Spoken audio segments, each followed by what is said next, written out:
Touch करके आते हैं। और आज भी यहाँ तक भी जो आए हैं अपने से किस चिंता क्या है, इन्होंने इलेक्शन नहीं लड़ना, आपका वोट नहीं देना, चिंता क्या है? चिंता एजुकेशन और देश। तो मैं उनको आमंत्रित करूंगा कि वो आए और अपनी बात विस्तार से रखे, सीए के पीछे की क्या कहानी है वहां से अपनी बात रखे। डॉक्टर अपूर्वा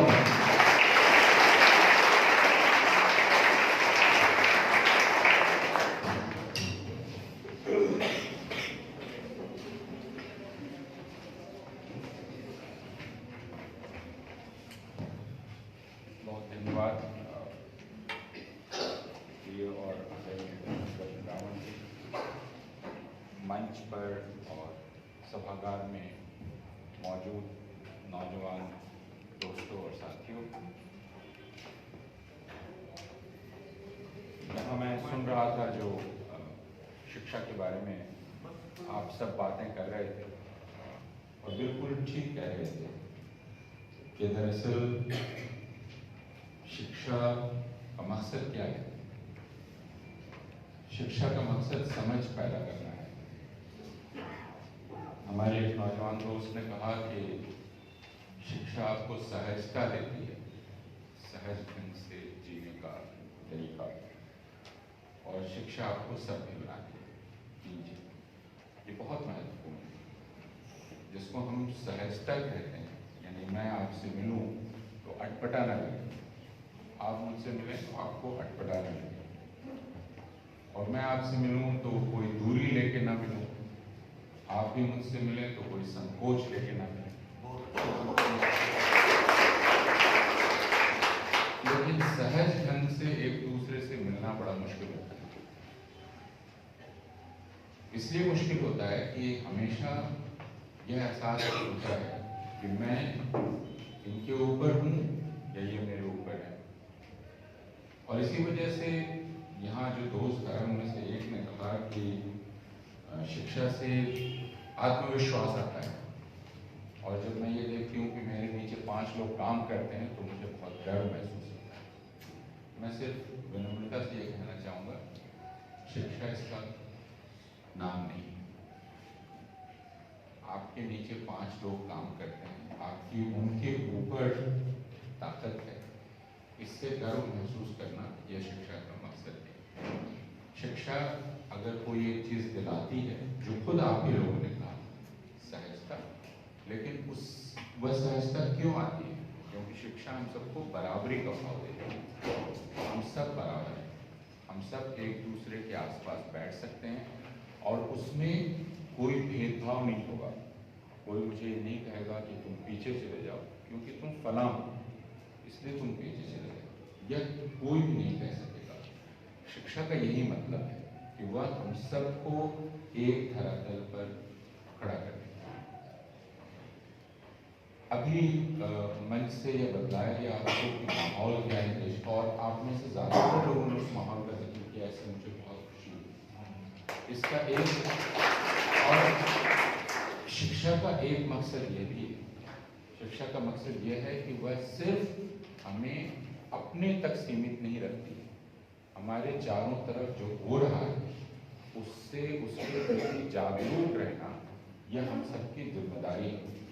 इसलिए कई बार अपने से ज्यादा हमें औरों की चिंता करनी पड़ती है। वाल्मीकि समाज एक लड़ाई लड़ रहा है, यह लड़ाई बहुत कठिन लड़ाई है। इस लड़ाई में उसे पूरी ताकत लगानी है, लेकिन इस लड़ाई को वह क्यों लड़ रहा है? क्योंकि वह गैर बराबरी का शिकार है। गैर बराबरी का शिकार शताब्दियों से रहा है। इसलिए वाल्मीकि समाज से बेहतर और कौन समझ सकता है कि किसको गैर बराबरी का शिकार बनाया जाए।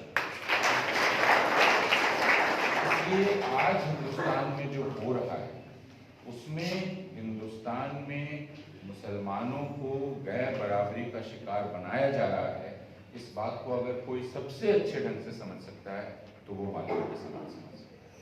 बाकी लोग वैसे नहीं समझ सकते, क्योंकि वो उस तकलीफ को नहीं जानते हैं जो गैर बराबरी की तकलीफ है, जो अलग कर दिए जाने की तकलीफ।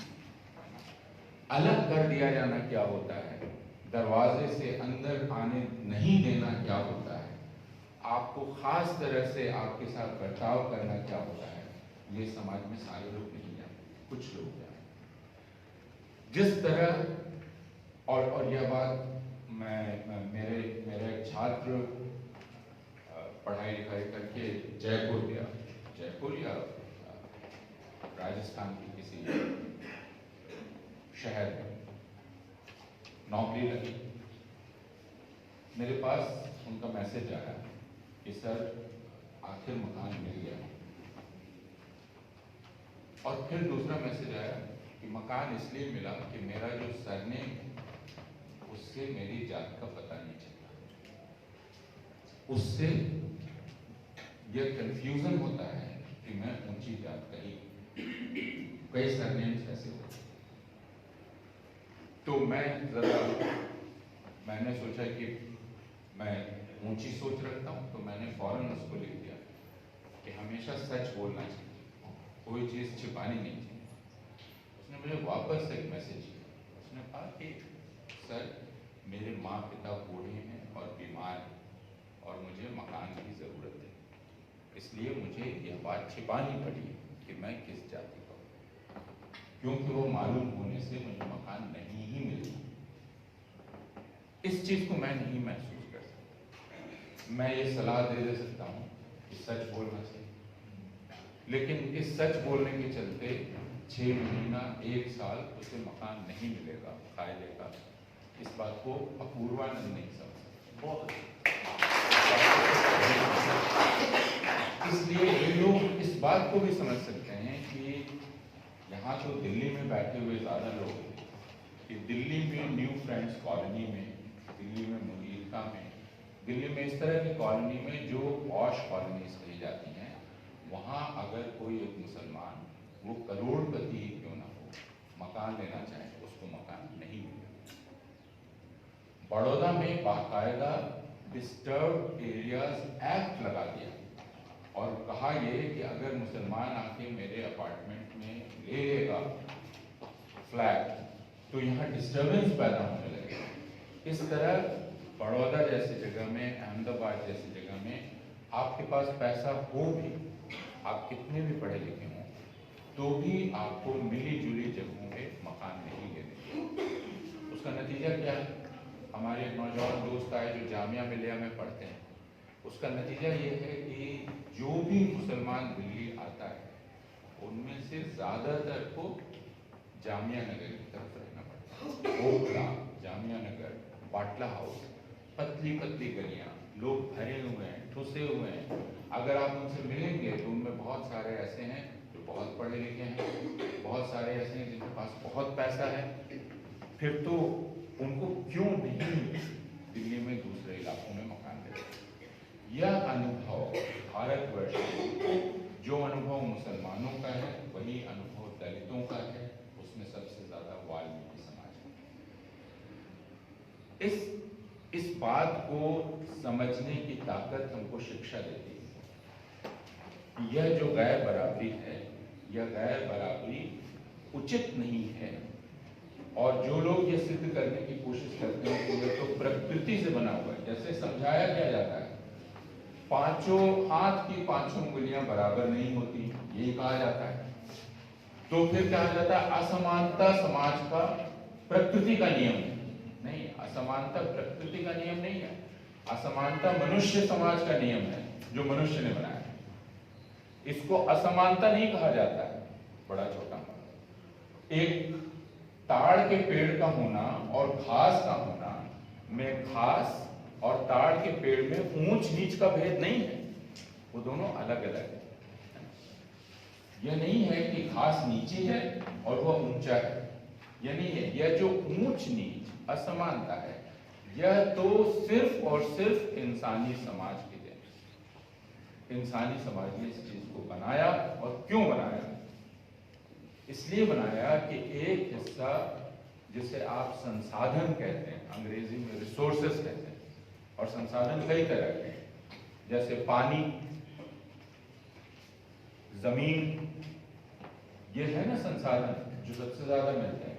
अब अगर आप गांव में चले जाएंगे इस बात को यहाँ बैठे ज्यादातर लोगों को बताने की जरूरत ही नहीं है, हालांकि नौजवानों को ये बात शायद ना मालूम हो जो दिल्ली में, कि अगर आप गांव में चले जाएं तो पानी, सबसे अच्छे पानी पर किसका कब्जा है, सबसे उपजाऊ जमीन पर किसका कब्जा है। अभी भी गांव में अगर पंचायत भवन बनता है तो वो कहाँ बनता है, अगर स्कूल बनता है तो वो कहाँ बनता है। तब आपको पता चलेगा कि संसाधनों पर कब्जे के लिए जाति का इस्तेमाल। दरअसल जाति और कुछ नहीं है, एक तरह से आप कहें एक हिस्सा है जो एक बड़े हिस्से के श्रम का इस्तेमाल करके जीना चाहता है और सारे संसाधनों पर कब्जा रखना चाहता है। इसलिए वो ये समझाना चाहता है कि यह तो कुदरती है, यह तो प्राकृतिक है, हम क्या कर सकते हैं, यह सब कुछ ऊपर से बना कर आया। लेकिन वह चाहे ज्योतिबा फुले हों, सावित्रीबाई फुले हों, बाकी तमाम लोग हों, बाबा साहब अम्बेडकर हों, और मैं उसमें गांधी का नाम भी लेना चाहूँ। अक्सर उसमें गलतफहमी होती है। अभी मैं अहमदाबाद गया था, इसी सारे चक्कर लगाते हुए अहमदाबाद, और साबरमती आश्रम, साबरमती आश्रम में गांधी के एक एक लिखे हुए को और एक एक चीज को संभालती हैं दो बहनें, एक हैं दीना बहन और दूसरी किन्नरी बहन। इस समाज में जो ऊंच नीच है ना और भेदभाव है, उसमें एक तो भारत में जाति वाला है, लेकिन एक दूसरा भेदभाव है जो हर जाति में है, वो है औरत और मर्द का, और उससे हर जाति को लड़ना पड़ता है। ये नहीं है कि वह भेदभाव सिर्फ ब्राह्मणों में है, सिर्फ ऊंची जात में है, तथाकथित ऊंची जात में है, वह भेदभाव दलितों में भी है। यानी दलित स्त्रियां एक भेदभाव का शिकार हैं अपने भीतर, और वो लड़ती हैं, इसलिए वो दोहरे भेदभाव का शिकार है। लेकिन मैं ये बात क्यों कह रहा हूँ, ये इसलिए कह रहा हूँ कि गांधी का सारा कुछ संभाल कौन रही है, दो औरतें, दीना बहन और किन्नरी। इस बार जब मैं गया तो किन्नरी बहन ने मुझे एक पैकेट निकाल के दिया। जब उन्होंने अखबार खोला, वो उसको आर्काइव कहते हैं, यहाँ भी एक नेशनल आर्काइव है। आर्काइव क्या होती है, जिसमें पुरानी चीजें संभाल के रखी जाती है, अभिलेखागार उसको कहते हैं। तो वो निकाल के दिया, खोला तो एक कुर्ता दिखाई पड़ा। तो मैंने कहा ये कुर्ता क्या है, तो उन्होंने बताया कि यह कुर्ता है जो गांधी ने दूधा भाई के लिए बुना था। अब दूधा भाई कौन? दूधा भाई जब गांधी हिंदुस्तान पहुंचे तो उन्होंने अहमदाबाद में अपना पहला आश्रम स्थापित किया। उस आश्रम में एक परिवार आया, जिस परिवार को, जो उस समुदाय का था जिसको उस वक्त, आज भी बहुत लोग कहते हैं, उस वक्त अस्पृश्य है, जिसको कोई छुएगा नहीं, जिसकी छाया नहीं पड़ने देगा, जो कुएं पर नहीं आ सकता है, अस्पृश्य, स्पर्श नहीं कर सकता। गांधी के आश्रम में वो परिवार आया। गांधी की पत्नी कस्तूरबा ने गांधी से कहा ये परिवार रहेगा तो मैं चली जाऊंगा। गांधी ने क्या कहा? गांधी ने कहा आप जाने के लिए स्वतंत्र, आप मेरी पत्नी हैं, मेरी आपकी मित्रता बनी रहेगी, लेकिन इस आश्रम में तो दूधा भाई और उनका परिवार रहेगा। अगर आप उनके साथ रह सकती हैं बहुत अच्छा, नहीं रह सकती हैं आप जाने के लिए स्वतंत्र। गांधी के परिवार के लोग भी आश्रम में रहते थे, उन लोगों ने भी गांधी को धमकी दी, हम भी चले जाएंगे। गांधी ने कहा आपका भी स्वागत है, आप भी चले जाए। जो आश्रम को चंदा मिलता था, यहाँ चंदे की बात हुई ना, लोगों ने चंदा देना बंद कर दिया। लोगों ने आके कहा कि गांधी जी, आप बापू, आपकी जिद की वजह से आश्रम बंद हो जाएगा, एक परिवार के चलते आप आश्रम बंद कर रहे हैं, सबसे संबंध तोड़ रहे हैं। गांधी ने कहा संबंध भी खत्म हो जाए, आश्रम भी खत्म हो जाए, मैं यहाँ से आश्रम उठा के ले जाऊंगा उन्हीं की बस्ती में, यहाँ आश्रम नहीं रहेगा। खैर वो नहीं हुआ, इसलिए कि हमेशा ही समाज में उस तबके में भी जिस तबके की तरफ से अत्याचार होता है कुछ समझदार लोग, और वह उन्हीं एक समझदार लोगों में से वो परिवार आज भी है। मल्लिका साराभाई का नाम सुना होगा, मल्लिका साराभाई के ही दादाजी जो सेठ थे, वो आए, उन्होंने 8,000 या 13,000 रुपया दान को माया, गाड़ी चली गई, आश्रम चल रहा है। मैं सिर्फ यह कह रहा हूं कि इस बात को महसूस करना कि कौन सी चीज कबूल नहीं की जा सकती। एक समय ऐसा आता है जब तय करना पड़ता है कि यह चीज तो बिल्कुल ही स्वीकार नहीं होगी। अगर यह चीज मैंने स्वीकार की तो इसका मतलब मैं आदमी नहीं, मैं इंसान नहीं। तो इसलिए आप अस्पृश्यता को मानकर आदमी कैसे रह सकते हैं, यह सिद्धांत है। उसी तरह किसी को नीचा मान के आप आदमी कैसे रह सकते हैं। और अगर इन दोनों को आप नहीं मानते हैं और उसी के लिए लड़ रहे हैं, तो हम यह कैसे बर्दाश्त कर सकते हैं कि हिंदुस्तान में मुसलमानों को नीचा दिखाया जाए। ये तो हम नहीं बर्दाश्त करते और हम ही लोग उनके साथ लड़ाई में आगे रहेंगे। हम सारे लोग यहाँ बैठे हुए जितने भी लोग, वे सब उनकी लड़ाई में आगे रहेंगे। इसलिए दूसरी बात जो यहाँ समझने की है वो यह, यहाँ लिखा हुआ है एजुकेशन इज सिक्योरिटी। पिछले 6 साल से आप लगातार एक शब्द बार-बार सुन रहे हैं, सिक्योरिटी। देश की सिक्योरिटी खतरे में है, देश खतरे में है, सरहद खतरे में है, सैनिक सियाचिन में खड़ा है। बार बार ये कहा जाता है सैनिक सियाचिन में खड़ा है। लेकिन एक यहीं पर एक बात कही गई कि एजुकेशन सिक्योरिटी देता है और एक समय एजुकेशन सिक्योरिटी मांगता है। अब ये सिक्योरिटी क्या चीज है? अमर्त्य सेन का नाम दिया गया। सुरक्षा से आमतौर पर हमको लगता है कोई हमला करने वाला है, उससे बचने को ही सुरक्षा है। वह एक बाहरी सुरक्षा है। लेकिन आप पूरी तरह से सुरक्षित कब रहते हैं? पूरी तरह से सुरक्षित आप तब रहेंगे जब आपको अपने आप में बल का अनुभव होगा। वो कैसे हो सकता है? बल यानी आत्मविश्वास।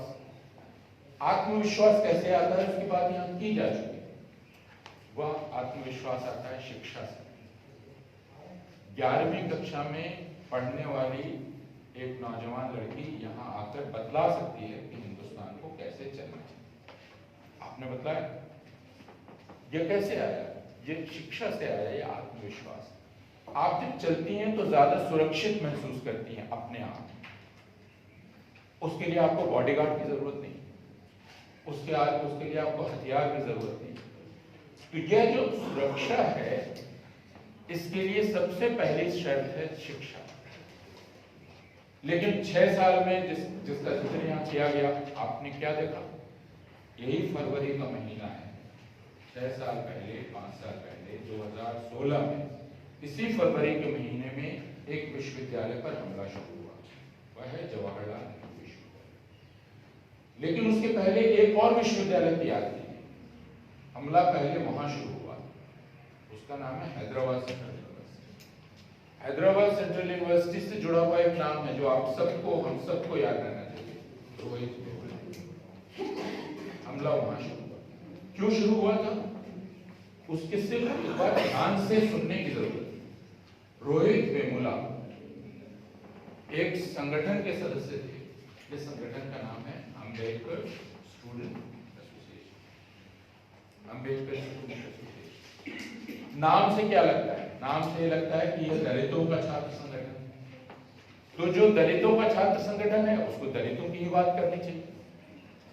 अंबेडकर दलित की बात करे, बाकी की बात करे। लेकिन रोहित वेमुला और उनके साथी जो अंबेडकर स्टूडेंट एसोसिएशन में थे, वो क्या बातें कर रहे थे?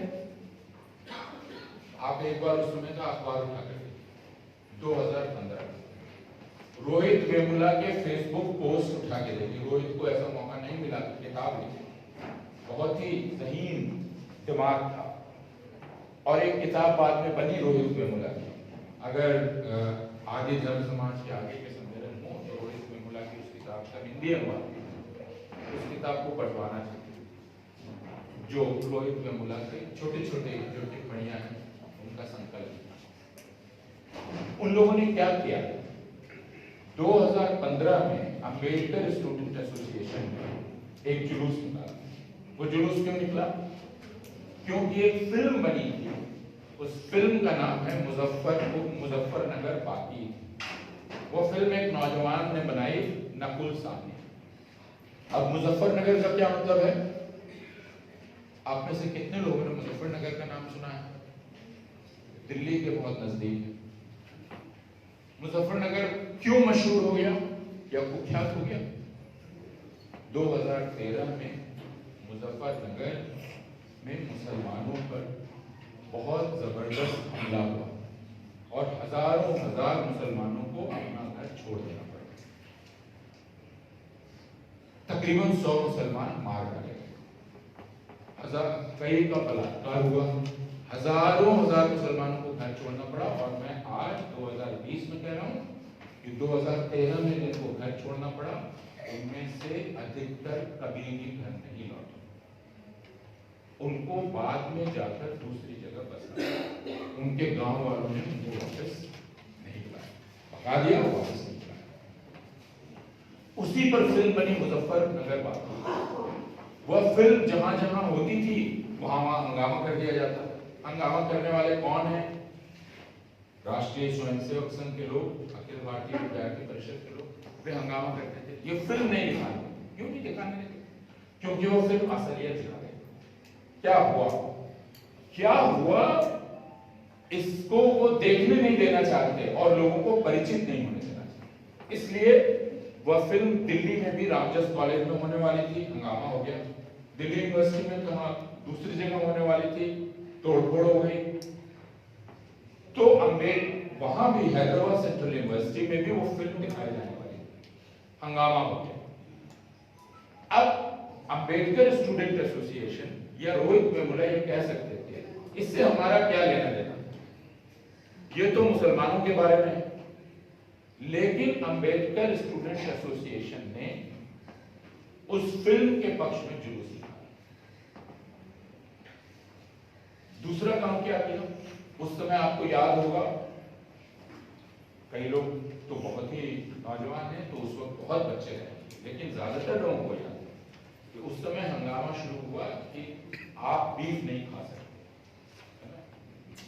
आपको याद होगा मोहम्मद इखलाक को दादरी में घर से निकाल के मार डाला गया।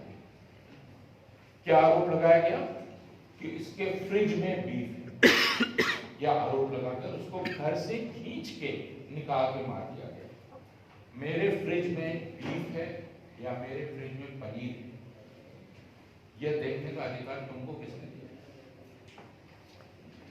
या मेरे घर में घुसकर आप फ्रिज खोलकर देखेंगे कि मैं क्या रख रहा हूं क्या नहीं रख रहा हूं? खैर, तो बीफ को लेकर उस वक्त पूरे मुल्क में मुसलमानों पर हमले हो रहे थे। रोहित वेमुला और अंबेडकर स्टूडेंट एसोसिएशन ने क्या किया? उन्होंने फिर एक प्रदर्शन किया और कहा लोगों को अपने ढंग का खाने का अधिकार है। अब आप ध्यान दीजिए, अंबेडकर स्टूडेंट एसोसिएशन, रोहित वेमुला, ये दलितों के लिए नहीं लड़ रहे, वे मुसलमानों के लिए लड़ रहे। नाम है अंबेडकर स्टूडेंट एसोसिएशन, लड़ रहा है मुसलमान के हक। एक दूसरी बात भी उसने की जो उससे भी ज्यादा खतरनाक हो गई। वो क्या? उसी वक्त एक आदमी को फांसी हुई, उसका नाम है याकूब मेमन। याद होगा याकूब मेमन की फांसी क्यों हुई? क्योंकि मुंबई में 1992-93 में बम विस्फोट हुई। याकूब मेमन भारत लाया गया था एक समझौता करके कि उसको कुछ भी नहीं होगा, लेकिन धोखा देकर फांसी दे दी गई। याकूब मेमन के पक्ष में भी उन लोगों ने कहा कि यह फांसी गलत है, जैसे अफजल गुरु की फांसी गलत है, याकूब मेमन की फांसी गलत है। अंबेडकर स्टूडेंट एसोसिएशन ने उस पर भी प्रदर्शन किया। अब जब यह किया गया तो इन लोगों पर हमला शुरू हो गया। क्या कहा गया? तुम लोग नकली दलित हो, तुम दलित हो ही नहीं। अगर तुम दलित हो तो फिर सिर्फ तुम अपनी बात क्यों नहीं कर रहे हो, तुम दूसरों की बात क्यों कर रहे हो? इसका मतलब तुम दलित नहीं हो, तुम माओवादी हो। यह हमला शुरू हो गया। काफी कुछ हुआ और रोहित वेमुला को आत्महत्या करनी पड़ी। इसलिए जेएनयू के पहले हैदराबाद सेंट्रल यूनिवर्सिटी को याद करना जरूरी है, रोहित वेमुला को याद करना जरूरी है। उसके बाद जेएनयू पर हुआ। क्यों हुआ? क्योंकि जेएनयू के छात्र रोहित वेमुला के लिए आंदोलन कर रहे हैं। कन्हैया कुमार दलित नहीं है, उमर खालिद दलित नहीं है, लेकिन रोहित वेमुला के साथ जो अन्याय हुआ उसके खिलाफ जेएनयू के लोग आंदोलन कर रहे हैं। तो जेएनयू पर हमला शुरू हो गया, अलीगढ़ मुस्लिम यूनिवर्सिटी पर हमला शुरू हो गया, जामिया मिलिया पर इसका हमला शुरू हो गया। इस हमले का क्या मतलब है, उसको समझने की आवश्यकता है। जेएनयू एक ऐसी जगह है जहां हिंदुस्तान का गरीब से गरीब नौजवान सस्ती से सस्ती शिक्षा, लेकिन अच्छी से अच्छी शिक्षा लेकर बाहर निकलता है। जेएनयू ही एक ऐसी यूनिवर्सिटी बनी जिसमें आप अंग्रेजी नहीं जानते हैं, कोई बात नहीं। आप रिक्शा चलाने वाले के बेटे हैं, कोई बात नहीं। आप सफाई कर्मचारी की बेटी हैं, कोई बात नहीं। वहां कोई पूछता भी नहीं। जेएनयू ऐसी जगह है जहां आप एडमिशन लेने के लिए टेस्ट देने को जाते हैं, तो वहां जो पहले से मौजूद छात्र हैं वो अपने कमरे में आपको ठहरा, वो आपकी मदद करते हैं। जेएनयू एक ऐसी जगह है, इसलिए इस जेएनयू को खत्म करना बहुत जरूरी है। क्यों? क्योंकि ये जेएनयू बराबरी की भावना को दिल्ली में रह के सबसे मुखर ढंग से व्यक्त कर रहा है। एक बार आपने जेएनयू को खत्म कर दिया तो आजादी और बराबरी के ख्याल को भी आपने खत्म कर दिया पूरी तरह से। इसलिए जेएनयू पर हमला शुरू हुआ, प्रचार शुरू हुआ कि यहाँ टुकड़े टुकड़े गैंग के लोग रहते हैं, यहाँ देशद्रोही रहते हैं। इस देश के गृह मंत्री उस वक्त राजनाथ सिंह गृह मंत्री, उन्होंने क्या बयान दे दिया? उन्होंने बयान दिया कि ये जो कन्हैया हैं और दूसरे लोग हैं, इनके तार सीमा पार दाऊद इब्राहिम से जुड़े हुए और हाफिज सईद से जुड़े हुए। कितना बड़ा बयान! हाफिज सईद से कन्हैया के तार जुड़े हुए, यह बात कितनी गैर जिम्मेदाराना। उसका मतलब क्या हुआ कि कन्हैया भी देशद्रोही है। उसका नतीजा क्या हुआ कि इस देश में, पूरे देश में, मैं जहां भी जाता हूं और मैं हर जगह जाता हूं, मुझे हर जगह ऐसे लोग मिलते हैं जो इस बात में विश्वास करते हैं कि कन्हैया देशद्रोही, जो दिल से मानते हैं कि कन्हैया देशद्रोही। क्यों मानने लगे? क्योंकि इस देश में जिसके पास सबसे ज्यादा सूचना होती है, गृह मंत्री, उसने इतना बड़ा झूठ खुलेआम बोला। तो जब गृह मंत्री कोई बात कहेगा तो ज्यादातर लोग विश्वास करेंगे और मीडिया उसके साथ कर रहा है। तो यह जो 2016 की फरवरी में शुरू हुआ, यह जारी। जामिया के दोस्त आए थे, जामिया पर हमला इतना जबरदस्त हुआ कि उसकी लाइब्रेरी में घुसकर पुलिस ने छात्रों को मारा।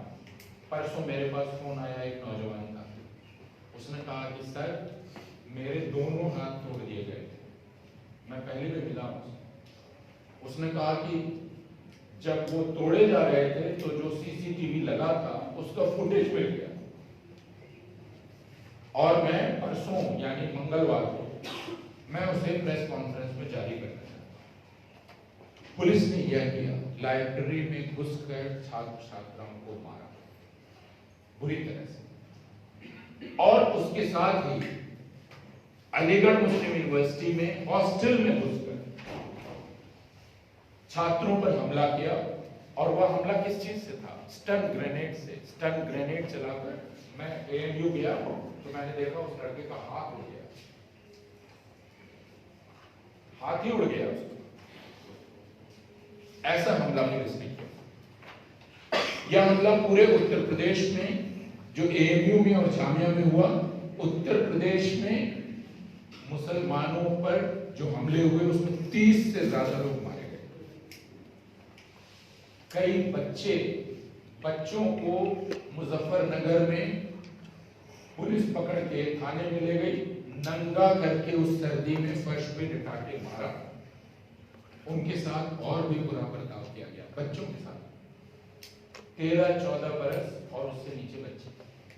क्यों? क्योंकि वे मुसलमान हैं। मुसलमान औरतों के साथ बुरा बर्ताव किया गया। अभी पूरे भारत में मुसलमान सड़क पर हैं। उसका कारण भी यहाँ बदला दिया जा चुका है। सड़क पर इसलिए है कि एक ऐसा कानून लाया गया है जिस कानून में मुसलमानों को अलग कर दिया गया है। बहाना ये बनाया जा रहा है, कहा यह जा रहा है कि इससे भारत के मुसलमानों पर असर नहीं पड़ेगा।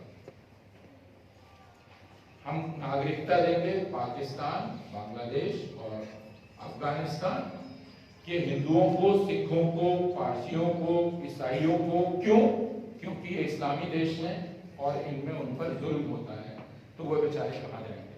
अब उस पर बहुत विस्तार से बात करने का समय नहीं है, लेकिन अगर पड़ोसी देशों में अल्पसंख्यकों पर अत्याचार का हमें कष्ट है, तो सिर्फ 3 पड़ोसी देश क्यों चुने? बर्मा को क्यों छोड़ दिया? आप में से जो लोग थोड़ा बहुत पढ़ते लिखते हैं उनको मालूम होगा कि अभी इंटरनेशनल कोर्ट ने बर्मा को अपराधी ठहराया है, कहा है कि तुम अपने यहाँ रोहिंग्या लोगों का जनसंहार कर रहे हो, ये नहीं कर सकते। तो सबसे ज्यादा कहाँ अत्याचार हो रहा है? बर्मा में हो रहा है, जो हमारा पड़ोसी है। तो बर्मा क्यों नहीं है उस कानून में? श्रीलंका क्यों नहीं है उस कानून में? श्रीलंका में तमिल हिंदुओं पर अत्याचार हुआ। अभी भी हजारों हजार तमिल हिंदू भारत में हैं, उनको क्यों नहीं शामिल किया इसमें? भूटान के बारे में हम लोगों को बहुत गलतफहमी है, लेकिन जान लीजिए कि भूटान में ईसाइयों को पूरा अधिकार नहीं है। आपने भूटान को क्यों नहीं शामिल किया इसमें? सिर्फ 3 देश, अफगानिस्तान, पाकिस्तान, बांग्लादेश। क्यों? फिर एक झूठ कहा गया, ये 3 देश इसलिए कि बंटवारे के समय जो कुछ नाइंसाफी हुई थी उसको ठीक कर लेंगे। लेकिन अगर बंटवारा एक तर्क है तो अफगानिस्तान इसमें क्या कर रहा है? अफगानिस्तान तो 30 के दशक में आजाद हो गया। इसका मतलब हमारे साथ झूठ का इस्तेमाल किया जा रहा है। सरकार झूठ बोल रही है, और ये झूठ सिर्फ इसलिए बोल रही है कि सरकार पिछले कुछ सालों से, यह सरकार और जो पार्टी सत्ता में है, वह इस देश में सिर्फ एक काम कर रही है। वह हिंदुओं को समझाने की कोशिश कर रही है कि यह मुल्क सबसे पहले तुम्हारा है, इस मुल्क पर पहला अधिकार तुम्हारा है, बाकी सब तुम्हारे नीचे। अभी यहाँ जो बात हुई ना, हमारे नीचे, हिंदुओं को यह बतलाया जा रहा है बाकी सब तुम्हारे नीचे। क्या कहा जाता है? हिंदू सबसे पहले इस मुल्क में आए। जो सबसे पहले था उसका सबसे पहले अधिकार होगा, सबसे बड़ा अधिकार होगा। अब कौन पहले आया था, कौन बाद में आया था, यह एक बहुत लंबी बहस का मामला है। हम सब लोग, अब विज्ञान जो बतलाता है वो ये बतलाता है कि हम सब के सब जो यहाँ बैठे हुए हैं, सब अभी तक का विज्ञान का जो खोज है वो बतलाती है, हम सब की परनानी, चकरनानी, उसकी चकरनानी कहाँ थी? अफ्रीका में। तो हम सब अगर किसी की संतान है तो उस अफ्रीकी नानी की संतान है। तो फिर कौन ऊपर है, कौन नीचे? एक दूसरे, अगर पहले बात की बात होगी तो आदिवासी कहेंगे कि तुम जाओ बाहर, क्योंकि हम पहले थे। इसलिए पहले बात का सवाल नहीं, जो है सबका बराबर का अधिकार। और हमें आंख कान खोलकर देखने की जरूरत है कि हमारे अगल बगल में कौन गैर बराबरी का शिकार हो रहा है।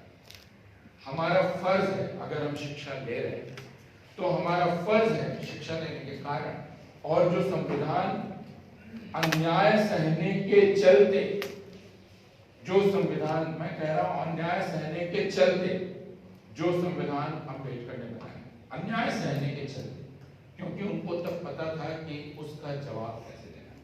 इसलिए जो प्रस्तावना लिखी गई वह प्रस्तावना क्या है, और मैं यही अपनी बात खत्म करूंगा। और वही प्रस्तावना बाबा साहब अम्बेडकर के नेतृत्व में जो लिखी गई, वही प्रस्तावना शिक्षा का सार है। प्रस्तावना क्या है? हम भारत के लोग, भारत, उसमें अंग्रेजी में है टू कॉन्स्टिट्यूट इंडिया, है ना? अगर आप पढ़ेंगे भारत का गठन करने का, और क्या करने को, और उसके नागरिकों को स्वतंत्रता, समानता, न्याय और बंधुत्व दिलाने, दोनों चीज याद रखिए। भारत का गठन करने, यानी भारत गठित नहीं हुआ है। वो ये नहीं कह रहे हैं कि भारत बना बनाया है और उस बने बनाए भारत में हम लोग हैं।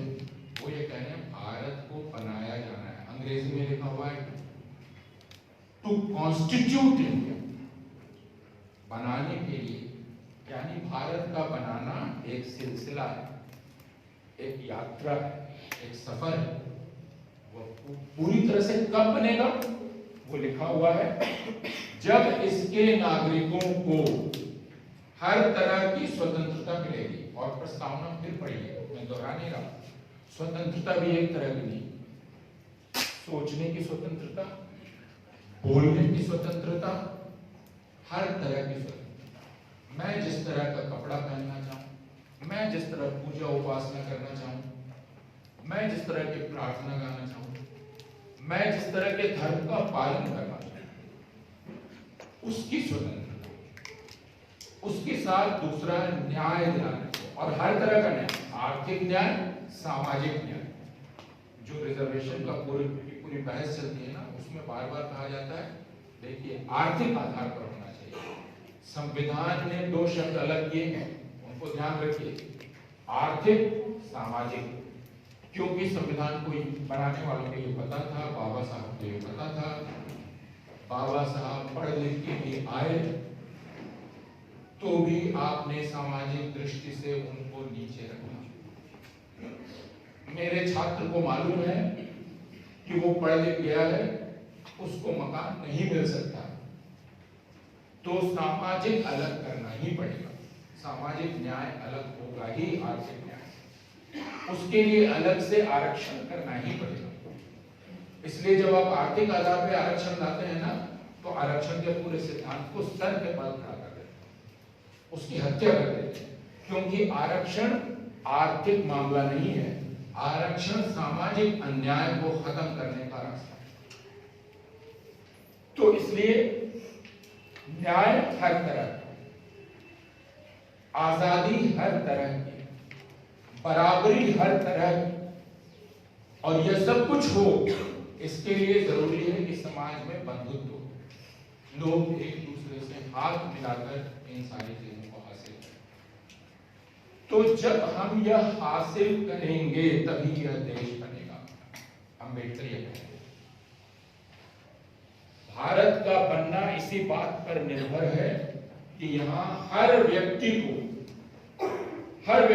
वहां शब्द लिखा हुआ है लोग, नागरिक नहीं, लोग, हर व्यक्ति को जब तक यह एहसास न मिल जाए, हर औरत, हर मर्द, और हम सब लोग जो पढ़ गए हैं जानते हैं, औरत और मर्द के अलावा भी लोग होते हैं, ट्रांसजेंडर्स होते हैं, LGBTQ होता है, हर किसी को यह सब कुछ मिलना चाहिए।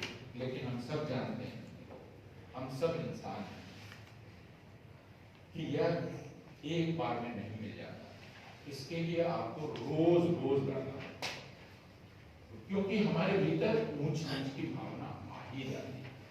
जो लड़ रहे हैं उनके भीतर भी आ रही है, तो उनको खुद से भी लड़ना पड़ता है। और शिक्षा का यही मतलब है, शिक्षा का मतलब है वो आपको लगातार जागरूक रखती है। तो शिक्षा एक ऐसा आईना है जो समाज को तो दिखाती ही है, लेकिन वो आपको अपना चेहरा देखने के लिए भी कहती है। आप अपना चेहरा लगातार देखते रहिए, आप देखते रहिए, कहीं घमंड तो नहीं आ गया आपके अंदर, कहीं गर्व तो नहीं आ गया, कहीं आप ये तो सोचने नहीं लगे कि अब मैं बहुत ऊपर हो गया हूं, मेरे नीचे इतने लोग हैं। मैं ऊपर नीचे वाली बात हो रही है तो आपको एक मजेदार किस्सा सुना के अपनी बात, ये ऊपर नीचे की बात, हम तो ये मानते हैं कि जाति जो है, ये इस जाति की भावना भारत में ऐसे कूट कूट के भरी हुई है कि इसने किसी धर्म को छोड़ा नहीं। माना गया कि हिंदू धर्म की चीज है। इस्लाम के बारे में यह कहा गया कि बराबरी का संदेश लेकर आया है, लेकिन भारत इस्लाम पहुंचा, बेचारा इस्लाम उसको जाति ने अपनी गिरफ्त में ले लिया। सिख धर्म सबसे नया धर्म है, लेकिन मैं पंजाब गया तो मैंने 2 गुरुद्वारे देखे गांव में।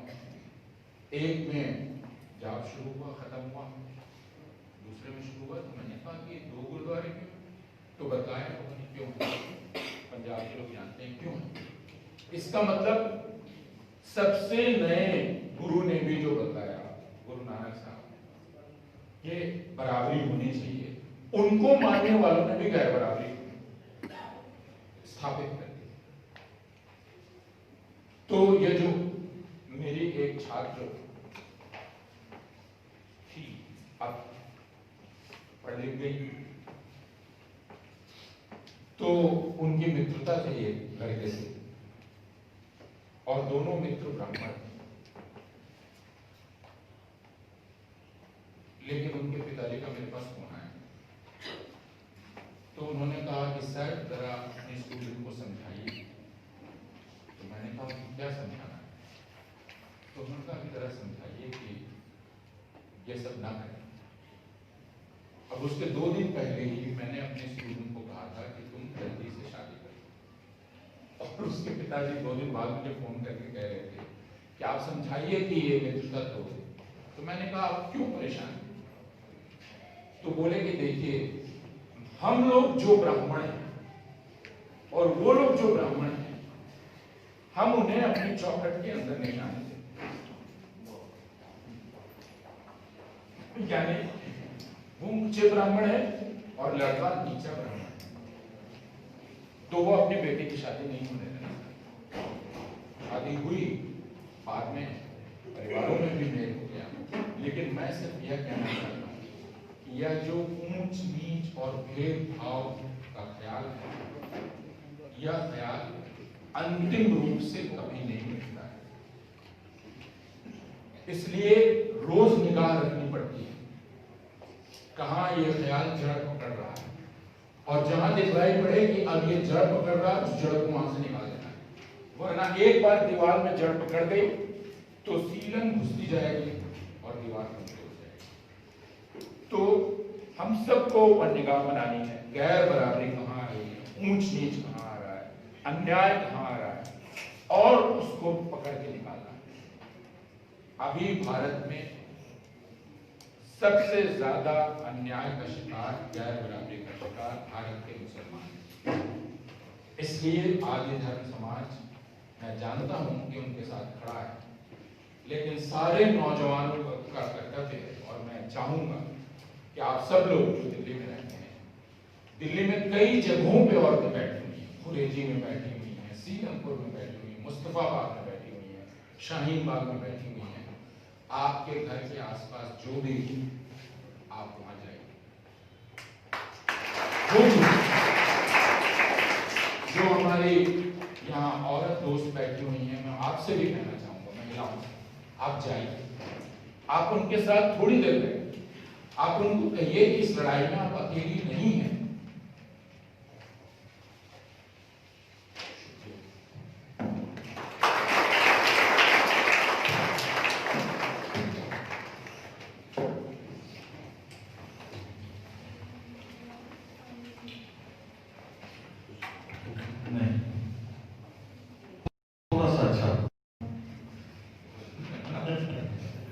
लंबाई से कह रहा हूं, जल्दी निपटा दिया करते